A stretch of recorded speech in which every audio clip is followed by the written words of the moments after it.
Hi, I said I'd make a zonohedron video about the octahedron, but first I want to deal with the six directions of the isotropic vector matrix, or the lattice of tetrahedra and octahedra.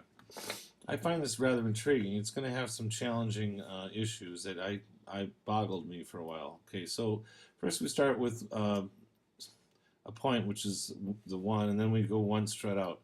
Okay, now our options are two. We have where we can make a triangle, or let's just see the triangle for a minute. We can make a triangle, or we can make a square. Oops, I'm not doing that very well. Anyway, square. Okay, so there's our square. Okay, and that's, that kind of makes sense because there's a square equator, let's say, on the octahedron. So let's say we've just started and we made that square. Now we're gonna choose another direction, and this will create our first rhombic hexahedron. This one's gonna look a little weird, I guess. It's gonna be it's going to have squares, and then it's actually, these rhombi are going to be two equilateral triangles going toward each other. So now we've done three directions. That's how many you need to do to get something that holds volume. Now the fourth direction is going to give us some form of rhombic dodecahedron. And there's going to be 6 edges around one. Now you might have just saw that last edge, what it did. It went right into the bottom of the other one. I mean, this length right here goes right into that one there. That's okay. That's what's weird. Okay, as you'll see, oops, I just blew that. I hate that. Okay, I can do this.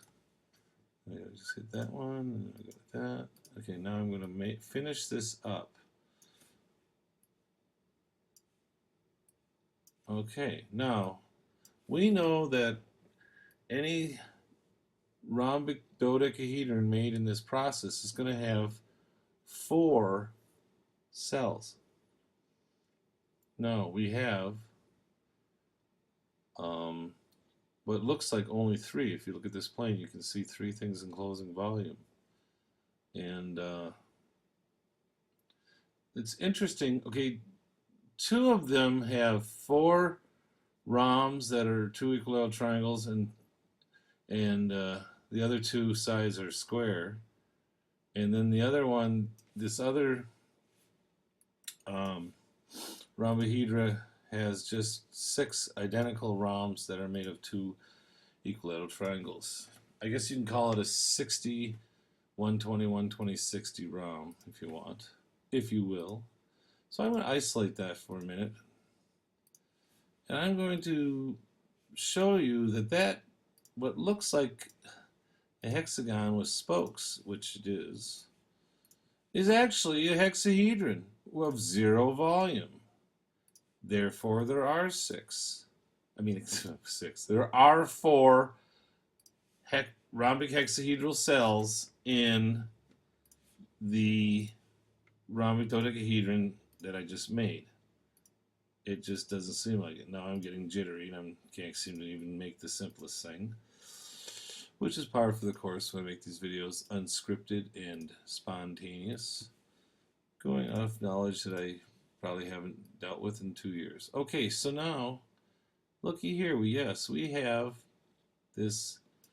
This here is a flat 0 volume rhombic hexahedron. You can see that there are, if you want to take these 2 and put them together, they're laying on top. This rhomb is laying over on top of that rhomb, laying on top of that rhomb, and it's a 0 volume rhombic hexahedron. You could say that's a bunch of bull, but that's what it is. So moving on, we're going to now make a rhombic. I wanted to say one other thing. Now, the thing about equilateral triangles is, if you look, we had this rhombic hexahedra, which is made up of only the 6 equilateral triangle against each other rhombuses. And that's really what you could say is a tetrahedron, octahedron, tetrahedron, tet-octet connection. And a lot of rhombic hexahedron have it. But they all do, actually. But this one here is special because it's part of the isotropic vector matrix, and that's the unit tetrahedron that Fuller would use if you have that edge being 2, and things like that. But this is what you have to think about. It's kind of this real basic thing about 3 triangles about a point give you a tetrahedron. 4 triangles about a point make a tent, let's say, and give you half of an octahedron, or give you the image of the start of an octahedron. 5 around a point give you the start of an icosahedron, but 6 tile the plane. So the other possibility, let's say this is the acute rhombic hexahedron or the fat rhombic hexahedron, then this 0 volume is the thin or oblate rhombic hexahedron. And that's just what happens at that point when you have equilateral triangles. Okay, moving on. I'm kind of excited about this one. I haven't done it in a long time. It's pretty cool. Now I'm having, a wardrobe malfunction or whatever you want to call it. But I'm going to pause and just build it. Okay, I finished the form and I left some things open. There's a couple things I want to talk about. First of all, it has 6 different directions that these struts go, and that means it's going to form 20 rhombic hexahedra, and there are 20 rhombic hexahedra, but 4 of them are flat and 0 volume. It's also going to form a rhombic triacontahedron, but if we look at this form, we see that the surface is only hexagons and squares. There's 6 squares and 8 hexagons. It's a truncated octahedron. It has 14 faces, but then how can it be a rhombic tricontahedron? Well, if we look at this here, if we say there's 8 hexagons and we divide each hexagon into 3 rhombuses, which we can do, that's 24 plus the 6 squares, that's 30 faces. This, I can argue, is a rhombic tricontahedron. And I've shown it through the parallel projection process how it was derived. Okay, I've colored the blue, the squares blue, and it's kind of interesting because there's like a step, like a spiral staircase, let's say, for each, opposite faces, the 2 opposite faces. They all got their own little spiral staircase, and that's always kind of cool. I guess I get the Stairway to Heaven going on in my head with this one. All right, now I've isolated the 6. Okay, now we have 12 hexahedra that have these blue faces, and the other 4 faces. There's 2 blue per hexahedron, and then there's 4 of the double equilateral triangle rhombus, and then there's only 4 of the tet-octet, which is 6 of the double equilateral triangle rhombus. Those 2 hexahedra are of equal volume. You can set them in such a way so they have identical surface bases and identical heights. And then we have 4 hexagons.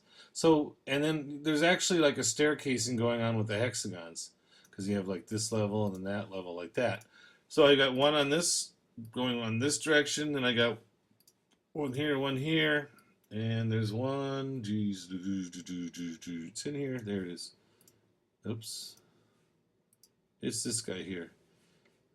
I might not have highlighted it, because okay, so that's I lost the other ones, but there's 4, I'm going to highlight them all again. There's 4 hexagons. That's their orientation in this there's I can't prove that this is the only way it's done. I don't think so. But there's a tricky way to do this so you make sure that you're getting the right hexagon, the flat hexahedron, the zero volume hexahedron. And then there's also only 4 of the tet-octet rhombic hexahedron. I put the top and the bottom faces of those, and I've isolated those in various places. Okay, so in summary, this is a rhombic triacontahedron which has 4 zero volume hexahedra, rhombic hexahedra. It has a total of 20, just like the rhombic triacontahedron that we know of with the 10 fat and 10 thin. It's just a different animal. I think it's really cool because it follows the same process and the same rules, and the results are arguably the same.